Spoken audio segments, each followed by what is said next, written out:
la production de cannabinoïdes. Les cannabinoïdes, j'ai dit tout à l'heure, c'est le principe actif. Donc, l'hydro est de manière générale, pour caricaturer, un peu plus efficace que toutes les autres méthodes de culture. L'hydro, il y a des avantages et des inconvénients. L'inconvénient principal, c'est l'engrais qui est utilisé. C'est de l'engrais minéral, synthétique par définition, donc moins éco-responsable, on va dire, ou moins fréquentable que les engrais organiques. Nous parlions tout à l'heure du sevrage. Est-ce que le coût d'un sevrage est élevé? Alors, c'est pas rien. C'est pas rien. Comme je disais, le mieux, ça va véritablement être les huiles sublinguales pour accompagner un sevrage. C'est là où on aura la meilleure efficacité.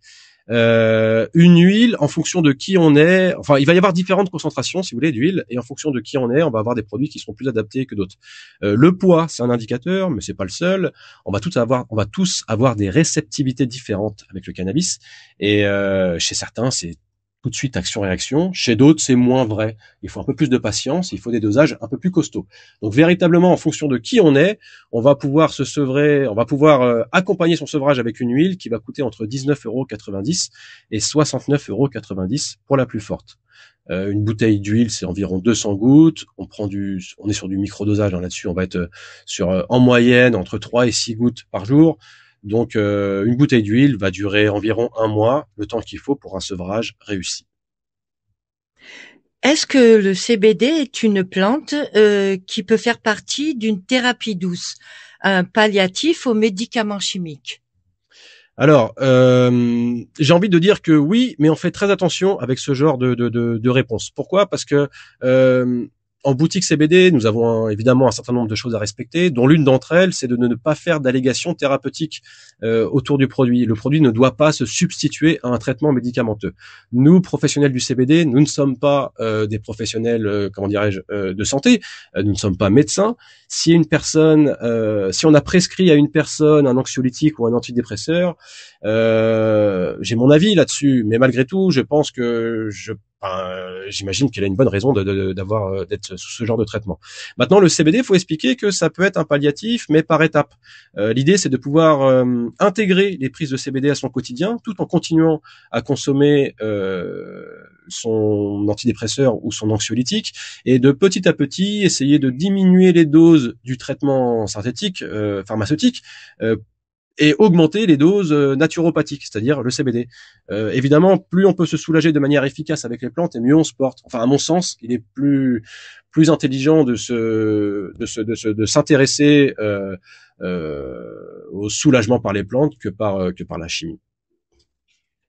Est-ce que le CBD est détectable au test? Alors oui, le CBD peut déclencher des positivités au test salivaire. Si vous faites contrôler sur la route par la police et que vous venez de consommer du CBD, alors surtout du CBD à fumer, c'est moins vrai pour les huiles, c'est pas vrai pour les huiles, c'est pas vrai pour l'alimentaire, mais pour le CBD à fumer, oui, on peut déclencher une positivité au test salivaire. En fait, dans nos fleurs CBD, vous avez un tout petit résidu de THC. Le THC, je l'ai dit tout à l'heure, c'est la substance psychotrope qui pose problème en France. C'est le cannabinoïde qui est interdit. Ce petit résidu de THC peut déclencher une positivité au test salivaire des forces de l'ordre. Un test salivaire, si vous voulez, c'est binaire, c'est 0 ou 1, c'est positif ou négatif. C'est comme un test Covid, quoi. Donc, si c'est positif, il faut demander une contre-expertise, soit une analyse de sang, soit une analyse d'urine.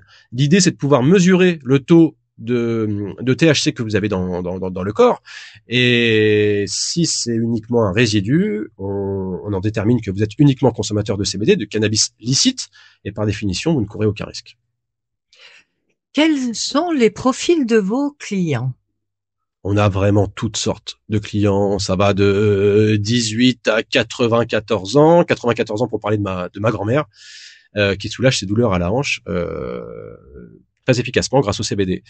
Au-delà de ça, si je devais un petit peu stéréotyper, je dirais qu'on a des clients plaisir et des clients utiles, efficaces. Les clients plaisir, ça va plutôt être des consommateurs de fleurs et de résine à fumer, souvent des anciens consommateurs de cannabis traditionnel qui sont un petit peu nostalgiques des bons goûts et des bonnes odeurs, et d'autres qui sont un petit peu curieux, on va dire, plutôt sur la partie à fumer. Donc du coup plutôt les consommateurs plaisir. Les consommateurs utiles efficaces, eux, vont plutôt se tourner vers les infusions et les huiles.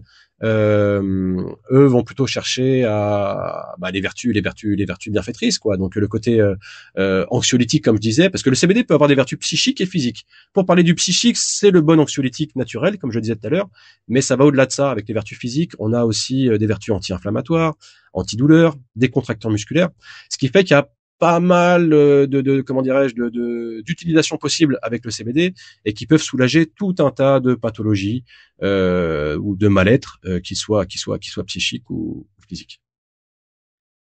Merci Jérémy. Merci à vous. Quelles sont vos ambitions pour l'avenir? C'est pour la boutique, si vous voulez. L'idée ce serait d'ouvrir rapidement une deuxième boutique Chrono CBD dans le sud de la France. Enfin, pour la petite histoire, on a déjà 2 boutiques.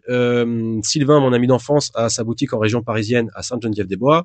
Moi, j'ai la mienne à Toulon. Mais on a chacun nos 2 business bien différents, chacun nos propres sociétés. On partage uniquement cette marque commune qu'on a créée ensemble.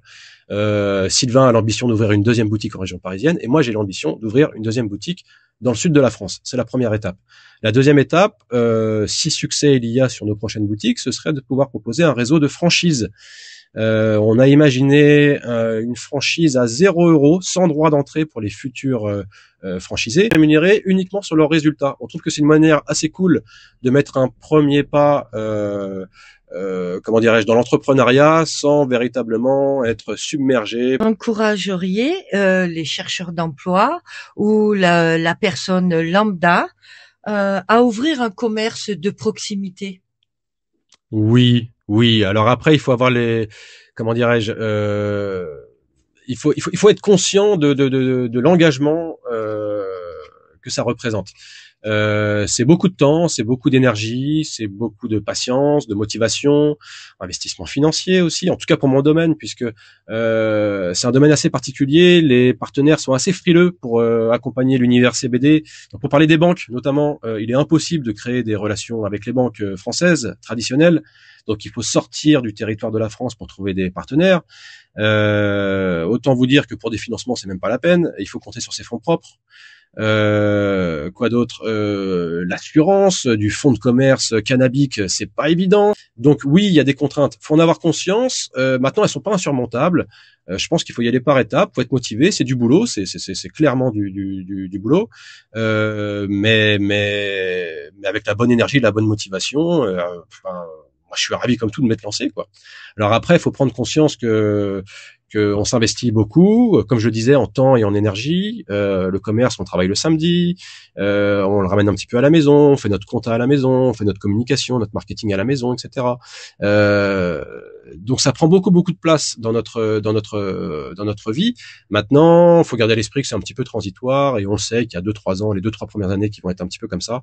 Et le but du jeu, c'est d'essayer de l'intégrer le mieux possible dans notre quotidien, notre vie professionnelle, et je commence à y croire. Ça fait un peu plus de 2 ans qu'on a lancé la boutique. Aujourd'hui, on a Éléonore qui nous accompagne, donc on embauche pour la première fois, on embauche une responsable de boutique qui va pouvoir me soulager un petit peu dans mon organisation. Donc tout ça, ce sont des indicateurs qui me font dire qu'on prend la bonne direction. Cher ami, je vous remercie pour ce temps accordé, ce bel échange. Avec plaisir. Et je vous dis à très bientôt. Merci, à bientôt. À bientôt sur Radio Médiacite Toulon.